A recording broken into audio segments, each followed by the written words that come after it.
नमस्कार छात्रों, मैं मोहम्मद नवीद सर, फौजदार कनिष्ठ महाविद्यालय वहौर, तालुका महाड़, जिला रायगढ़, मेरे YouTube channel Mohammad Naveed sir संग हिंदी सीखे में आपका स्वागत करता हूँ। आज हम हमारी पाठ्य पुस्तक का 9वीं कविता जो देखने जा रहे हैं वो है चुनिंदा शेर। इसके कवि हैं कैलाश सेंगर। तो कवि परिचय देख लेते हैं। सबसे पहले कवि परिचय। कैलाश सेंगर जी का जन्म 16 जनवरी 1954 को महाराष्ट्र के नागपुर में हुआ। सहल सरच हिंदुस्तानी भाषा में लिखी आपकी रचनाएं सामान्य आदमी की जिंदगी में घुला वेदना, प्रश्न, भावना और उसकी धड़कन को व्यक्त करती है। काव्य में किए जाने वाले मौलिक प्रयोगों और कथ्य के तीखेपन के कारण कैलाश सेंगर जी आज के गज़लकारों में महत्वपूर्ण और लोकप्रिय नाम है। गज़लों के अलावा गीत, कविता, कहानी, नाटक आदि विधाओं में आप लेखन करते हैं। पत्रकारिता के क्षेत्र में भी आपका उल्लेखनीय योगदान है। हिंदी के साथ साथ मराठी भाषा पर भी आपका प्रभुत्व है। आपके लेख में प्रस्तुत विचार सोचने के बाध्य करते हैं। आपकी साहित्यिक भाषा पाठकों के मन बुद्धि को झकझोर कर रख देती है। प्रमुख कृतियाँ: सूरज तुम्हारा है गजल संग्रह, यहाँ आदमी नहीं जूते भी चलते हैं, सुबह होने का इंतजार कहानी संग्रह, अभी रात बाकी है, अनुदित साहित्य आदि। विद्या परिचय। उर्दू कविता का लोकप्रिय प्रकार गजल है, जिसे गढ़ने में शेरों की अहम भूमिका होती है। गजल की लोकप्रियता के फलस्वरूप इसे हिंदी मैंने भी अपना लिया है। गजल हिंदी में आते आते रोमानी भावभूमि से हटकर यथार्थ की जमीन पर खड़ी हो गई है। इन शेरों द्वारा हिंदी गजलों ने अपनी अभिव्यक्ति शैली के बल पर लोकप्रियता प्राप्त की है। पाठ परिचय। प्रस्तुत शेरों में सामाजिक अव्यवस्था और विडंबना के विभिन्न चित्र शब्दों के माध्यम से व्यक्त किए गए हैं। इस सामाजिक अव्यवस्था में आम आदमी की अनसुनी कराएं इन शेरों के माध्यम से कवि हम तक पहुंचाने का प्रयास करता है। विवशताओं के कारण आम आदमी अपनी पीड़ा अभिव्यक्त करने में स्वयं को असमर्थ पाता है। ये शेर उन्हीं विवशताओं को व्यक्त करने का माध्यम बन जाते हैं। मनुष्य की इस विवशता को और उसे समाप्त करने के प्रयासों को कवि ने वाणी प्रदान की है। तो चलिए शुरुआत करते हैं। एक एक शेर के बाद मैं इसका भावार्थ आपको बताते चलता हूँ। गजलों से खुशबू बिखराना हमको आता है, चट्टानों पर फूल खिलाना हमको आता है। कवि अपनी गजलों व कविताओं से खुशबू फैलाना या बिखराना अच्छी तरह जानते हैं। उसमें ऐसी हुनर, क्षमता या कला है, वह अपने कार्य से, परिश्रम से चट्टानों पर भी फूल खिला सकता है। अर्थात असंभव कार्य को भी अपने सामर्थ्य से संभव कर सकता है। अतः कवि कठिन व चुनौतीपूर्ण कार्य करने में माहिर है। दूसरा शेर है। परिंदों को शिकायत है कभी तो सुन मेरे मालिक, तेरे दोनों में भी शायद लगा है घून मेरे मालिक। कवि कहते हैं कि परिंदों को अपने स्वामी या मालिक से शिकायत है कि कभी तो हमारी फरियाद तो सुन ले। आपकी कृपा दृष्टि से या मेहरबानी से जो अनाज या दाने खाने को मिलते हैं वे सब खोखले हैं। उनमें घुन अर्थात कीड़े लगे होते हैं। मालिक की दया दृष्टि पर भी संदेह है। उसकी दया दृष्टि जो के त्यों नहीं मिलती है, अर्थात व्यवस्था में कमियों या खामियों का भी परिणाम हो सकता है। तीसरा शेर देख लेते हैं। हम जिंदगी के चंद सवालों में खो गए, सारे जवाब उनके उजालों में खो गए। कवि कहते हैं कि जीवन में कुछ परेशानियां, उलझने ऐसी आई कि उसे सुलझाने में वो खुद उलझ गए, उसी में खो गए और सुलझाने का प्रयास करते रहे। उसी संघर्ष के दौरान जो उम्मीद की किरण अर्थात रोशनी दिखी, सारे जवाब उसमें विलीन हो गए। कहने का तात्पर्य है कि आम आदमी के जीवन में उलझनों का सिलसिला लगा रहता है। जिस तरह उजाला अंधेरे को निगल जाता है, ठीक उसी तरह आम लोगों के सुख वैभव को नई नई उलझने निगल जाती है। अगला शेर। चट्टानी रातों को जुगनों से वे सवारा करती है, बरसों से एक सुबह हमारा नाम पुकारा करती है। कवि कहते हैं कि कठिनाई भरी, दुष्कर, दुखद, गहरी रात को भी हल्की रोशनी या जुगनों की चमक के सहारे बिताई जाती है। ठीक उसी तरह जैसे डूबते को तिनके का सहारा हो, उसी के साथ जीवन उबर जाता है। इस उम्मीद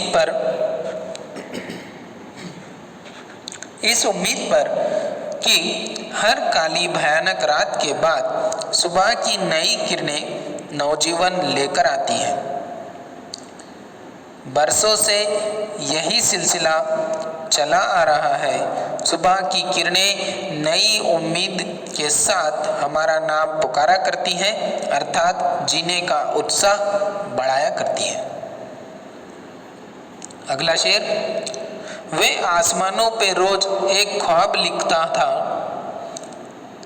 उसे पता न था वह इनकलाब लिखता था। कवि कहता है कि अभावग्रस्त, निराशा भारी जिंदगी जीने वाले लोग भी जीवन में बदलाव या अपनी स्थिति में सुधार की उम्मीद रखते हैं। वे आशावादी बनकर जीवन में बदलाव या परिवर्तन के सपनों या ख्वाब देखते हैं। ऐसे ख्वाब आसमान पर लिखते हैं, भले ही उन्हें ये सच्चाई पता नहीं होती कि उनके विचारों व ख्वाबों के मूल में परिवर्तन या क्रांति की चिंगारी छुपी हुई है।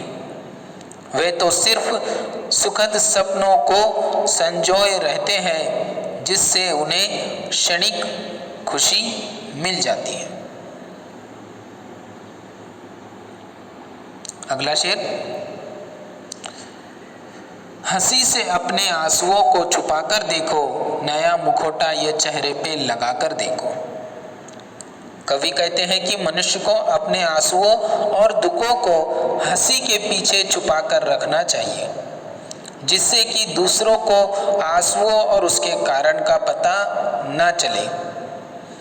इससे दुख कम नहीं होता, बल्कि लोग मजाक उड़ाते हैं, तब और बढ़ जाता है।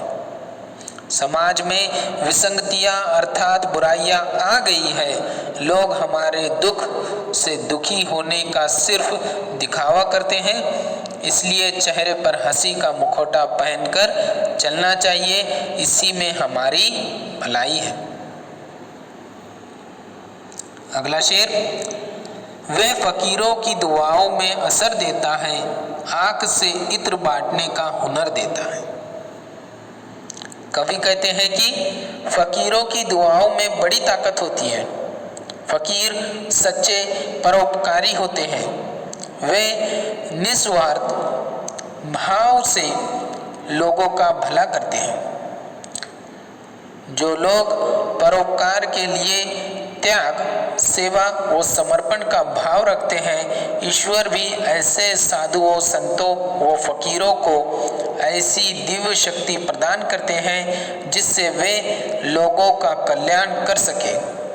अर्थात उनकी कृपा दृष्टि पड़ते ही लोगों का द्वार उद्वार होने लगे। ऐसा गुण या ऐसी कला ईश्वर ही लोगों पर स्नेह व करुणा बरसाने के लिए देता है। सभी के जीवन में समान रूप से फूलों का खुशबू अर्थात खुशहाली बांटने का हुनर देता है। अगला शेर, इसमें लाशें भी मिला करती है, तुम जरा देखभाल तो लेते। इसको माँ कह के पूजने वालों, इस नदी को खंगाल तो लेते। कवि कहते हैं कि नदी से हमारी आस्था जुड़ी है, उसे हम पवित्र मानते हैं, उसे माँ सा सम्मान देते हैं और उसकी पूजा करते हैं, तो उसकी स्वच्छता व गरिमा का ध्यान रखना हमारी नैतिक जिम्मेदारी है। लेकिन लोग इसमें लाशें व कूड़े कचरे डाल देते हैं, नाले की गंदगी उसमें बहा देते हैं, जिसके कारण नदी का जल स्वच्छ, अस्वच्छ और दूषित हो जाता है। नदियाँ हमारी संस्कृति की पहचान और धरोहर है। इन्हें साफ सुथरा व स्वच्छ रखना ही सही मायने में सच्ची पूजा है। अगला शेर देखते हैं। जब भी पानी किसी के सर से गुजर जाएगा, तब वो सीने में नई आग ही लाएगा। कवि कहते हैं कि मनुष्य में अन्याय और अत्याचार सहन करने की एक सीमा होती है। जब अत्याचार सहते सहते सहन शक्ति समाप्त हो जाती है, तब विरोध या विद्रोह की ज्वाला धधक उठती है और क्रांति का जन्म हो जाता है। अतः सालों से सीने में दबी हुई आग विद्रोह के रूप में धधक कर बाहर निकल जाती है। आवेश में मनुष्य विवेकहीन हो जाता है, उचित अनुचित की समझ नहीं रह जाती। यही से सामाजिक परिवर्तन की शुरुआत होती है। अगला शेर, आँखों में बहुत बाढ़ है, शेष सब कुशल, जीवन नहीं आषाढ़ है, फिर शेष सब कुशल। कवि कहते हैं कि कुछ लोगों के जीवन में दुखों का सिलसिला लगा रहता है, उन्हें आजीवन संघर्ष करना पड़ता है। संघर्षरत जीवन होने के कारण वे दुखी रहते हैं और आंखों में आंसू भरे रहते हैं। ऐसा लगता है जैसे आषाढ़ का महीना हो और बादल लगातार बरस रहे हो। दरअसल जब मनुष्य के हाथ लगातार निराशा और असफलता लगती है, तब वे टूट जाता है और उसकी आंखों में बाढ़ सी आ जाती है। अतः उनके लिए वही सामान्य जीवन सा होता है और ऐसे दिखाने की कोशिश करते हैं जैसे कि सब ठीक है।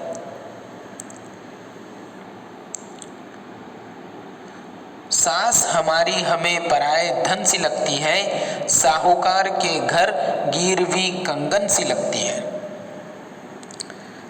कवि शेर में कहते हैं कि उनके संघर्ष की व्यथा को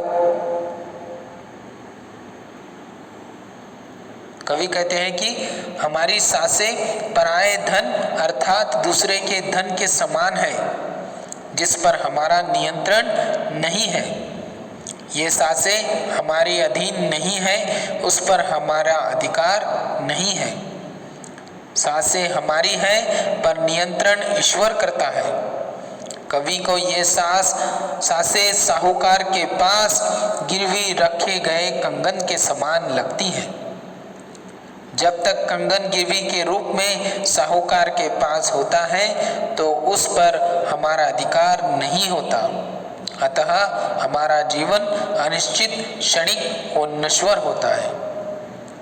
इसे सत्कर्मों से लिप्त करना चाहिए। अगला शेर, किसी का सर खुला है, किसी के पाँव बाहर है, जरा ढंग से तो अपनी चादरों को बुन मेरे मालिक। कवि कहते हैं कि इस संसार में सभी अभावग्रस्त जीवन जी रहे हैं। किसी का सिर खुला है तो किसी के पैर खुले हैं, अर्थात लोगों की आवश्यकताएं पूरी नहीं हो रही है। किसी न किसी तरह की कमी हर किसी के जीवन में है। कवि कहता है कि हे ईश्वर, कुछ ऐसी कृपा दृष्टि करिए, कुछ ऐसी व्यवस्था करिए या अपनी व्यवस्था में सुधार करिए जिससे कि लोगों की मूलभूत आवश्यकताओं की पूर्ति हो सके। दूसरी तरफ मनुष्य को भी परिस्थितियों के अनुसार सामंजस्य या समझौता करना चाहिए। कहने का तात्पर्य यह है कि जितनी लंबी चादर हो उतना ही पैर पसारना चाहिए। आखिरी शेर है, वह जो मजदूर मरा है वो निरक्षर था मगर अपने भीतर वो रोज एक किताब लिखता था। सूरज तुम्हारा है गजल संग्रह से। इसका भावार्थ देख लेते हैं कि कवि कहता है कि जीवन से संघर्ष करते हुए जो मजदूर मर गया है वह निरक्षर था, अर्थात पढ़ा लिखा नहीं था, लेकिन वो परिश्रमी था।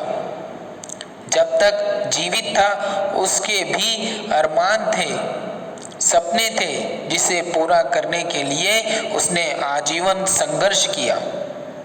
अपनी आशा पूरा करने के लिए विषम परिस्थितियों का भी सामना डटकर किया। जीते जी उसने हार नहीं मानी। कवि कहते हैं कि ऐसे मजदूरों का जीवन किसी प्रेरणादायी पुस्तक से कम नहीं है। सच पूछो तो वह अनपढ़ मजदूर हर रोज संघर्षमय जीवन से एक किताब लिखता था। कहने का तात्पर्य है कि उनके रोजमर्रा का जीवन ही खुली किताब होती है। तो यहाँ हमारे चुनिंदा शेर पूर्ण होते हैं। इसके बाद स्वाध्याय आपको लिखित रूप में आपके व्हाट्सएप ग्रुप पर दे दिया जाएगा, वहाँ से आप लिख लेंगे। धन्यवाद।